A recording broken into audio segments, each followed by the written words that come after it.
எப்படியெல்லாம் ஒரு நாட்டை பிளவுபடுத்த வேண்டும் என்பதில் காங்கிரஸிடம் கற்றுக்கொள்ள வேண்டுமே தவிர வேறு எந்த கட்சியிலும் கற்றுக்க முடியாது. ஏன்னா, இன்னைக்கு ஒருத்தர் சொல்லியிருக்காரு. என்னென்னு சொல்லியிருக்காருன்னா, சாம் என்பவர் சொல்லியிருக்காரு. அவர் வந்து அயலக வாழ் பிரிவோடைய தேசிய தலைவர். அவர் என்ன சொல்லியிருக்காருன்னா, காங்கிரஸை சார்ந்த அவர் என்ன சொல்லியிருக்காருன்னா, தென்னிந்தியாவை சார்ந்த அனைவருமே ஆப்பிரிக்காவில் உள்ள கருப்பர்கள் போன்றவர்கள்னு சொல்லியிருக்கார்.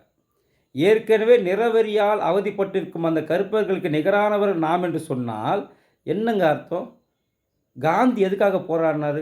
ஆப்பிரிக்கா போய் போராடினாரு. அவங்களுடைய சுதந்திரத்துக்காக போராடி எதுக்காக போராடினாரு? இந்த நிறவெறி கொள்கைக்காக போராடினாரு.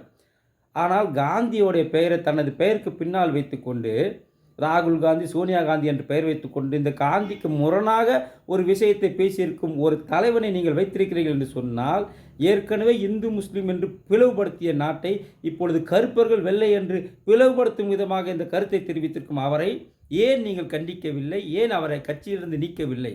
அவரை விடுங்க, நீங்கள் நீக்கலை. ஏன் திமுக அதை கண்டிக்கவில்லை? தென்னகத்தை சார்ந்த தென்னாட்டை சார்ந்த திமுக அதை கண்டிக்கவில்லை, விடுதலை சிறுத்தைகள் கண்டிக்கவில்லை, கம்யூனிஸ்ட் கண்டிக்கவில்லை.